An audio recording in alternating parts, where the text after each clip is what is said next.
Hello and welcome to Todd Rolls Dice, where it's finally time to take a look at Nachmund Gauntlet Crusade book. Feels like it's been a quiet week this week, not really a lot going on, and I still haven't seen this promised Aldari reveal that they talked about, but maybe it'll come later today. We'll see. If there's another video, we know what we're doing. But I've been really looking forward to this. I love the Crusade stuff, and I'm really intrigued in this one because the Nachmund Gauntlet is been very much done in Kill Team as well as 40k. The Kill Team has had whole features and games and campaign stuff set around the Nachmund Gauntlet. So it's, of all 40k, it's probably the place that I'm most linked in and most interested in for regions of the wider galaxy. So I'm glad that we're getting something there. I'm really interested to see what they're doing. And as the title says, it's very misleading, by the way. I'll put you out of your misery now.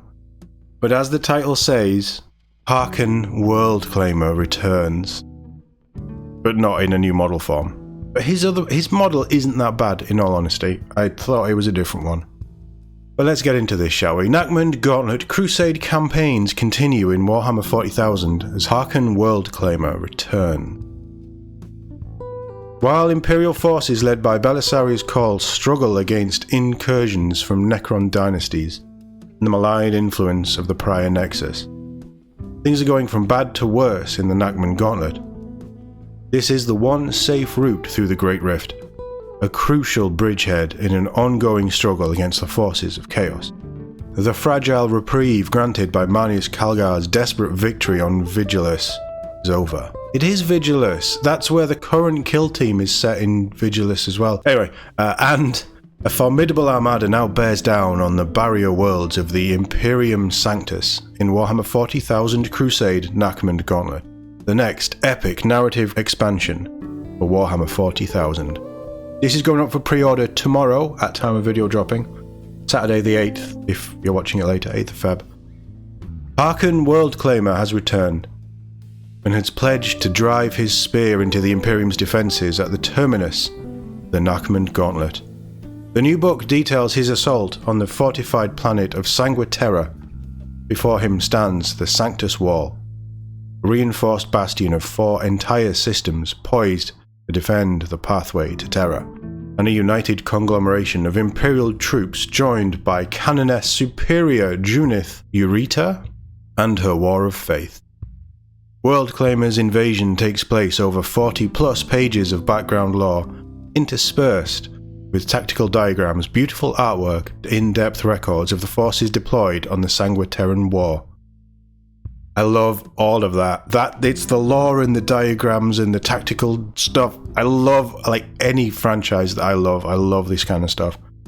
This is why I love these books. The fall of this vital bastion would have grave implications for the Gauntlet, and its defense will call upon heroes as mighty as the living Saint Celestine.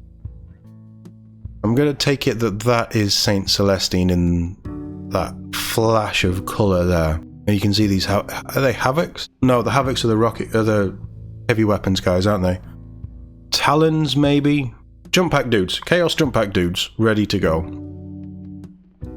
Oh, look at that. Look at that map. I love it. The new campaign rules divide players into 3 factions vying for control of critical sites across Sanguiterra. From the Perfectus Bastion to the Akrandor spaceport, by fighting in these locations and earning battle points, each faction increases its control at the end of each campaign phase and, should it reign supreme, claims dominance over the region. With so many notable heroes joining the fight, epic hero units are in abundance, and new Mighty Champions abilities grant them even greater power. The campaign master simply assigns whichever one of these thematically appropriate for the character. Hearken World Claimer, for instance, is a sure fit for the front-line champion ability, while the living Saint Celestine has Inspirational Champion written all over her. So what does this mean? Mighty Champions. Frontline Champions. Crusade ability. At the Declare Battle Formation step, select one battle trait. Until the end of the battle, this epic hero model and any unit they join are considered to have this battle. Okay, interesting. Or Inspirational Champions, again a Crusade ability. While an epic hero model with this Crusade ability is leading a unit, you can ignore any or all battle scars that bodyguard unit has. In addition, if your Crusade army includes one or more epic heroes in this Crusade ability, at the end of the battle you may select one additional unit from your Crusade army to be marked for greatness. That's quite strong. Ignoring battle scars on a bodyguard unit means you don't need to worry about rolling ones and getting them killed all the time. And just an additional marked for greatness helps you advance the units around them. They're both strong in very different ways. I think one is strong that interacts with how the battle will be played out, whereas the other one is the post-battle phase. I like those. And it's nice that they can go to epic heroes, because epic heroes have always, like, in a Crusade term. For me personally, I like my general to be a complete unknown character forging his path. But this way, if you bring in an epic hero, you can actually do things with them instead of them just taking up points and never advancing. So this is cool. Battles are fought using a new set of tactical reserves rules that change how you muster your army before battle. Rather than deploying everything in the usual manner, armies are split up into reinforcements waves that enter the field at different times, and only your primary wave, encompassing roughly half your points total, can take the field at the start of the game. Interesting. Later, at the start of the second and third battle rounds, one reinforcement wave of your choice will join the fight. You only need to decide which as they're about to come in. Okay, freedom. You can choose up to 3 of these waves before the game begins, expanding your tactical options and letting you pick whichever 2 are best suited to the ongoing flow of the battle.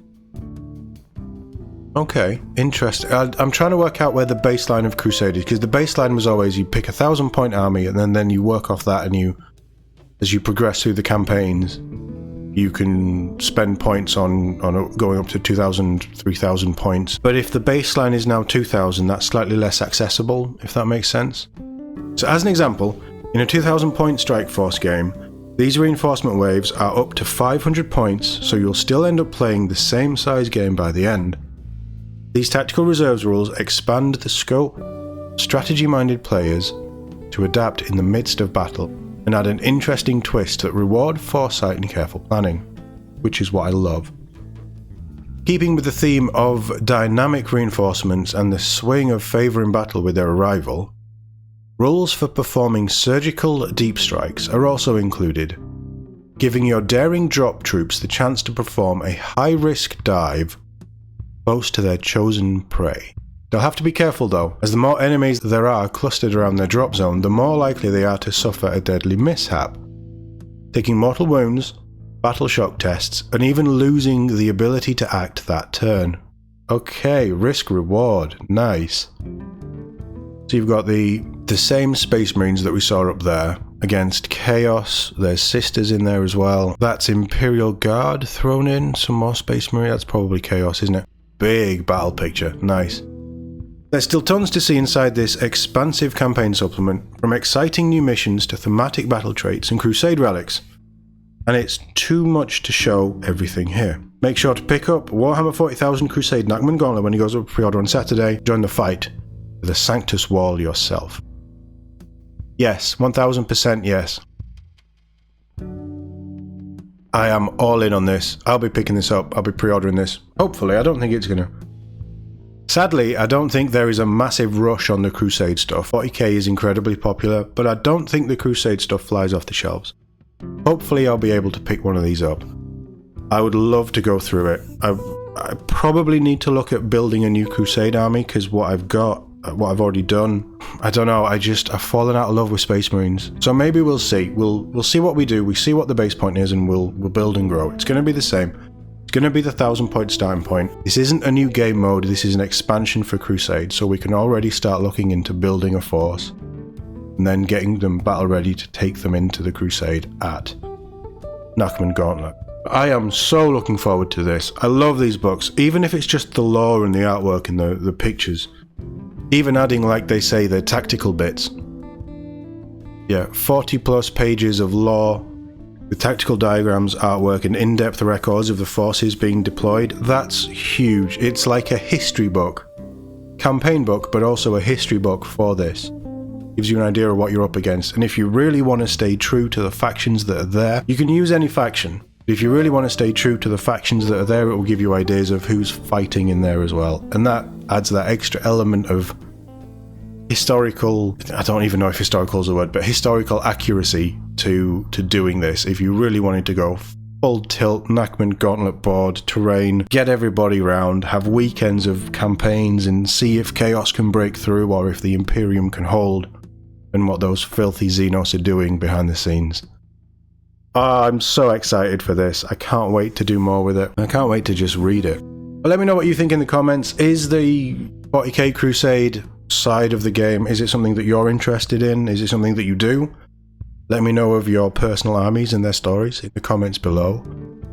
As always, thank you for watching, and I'll see you all in the next one.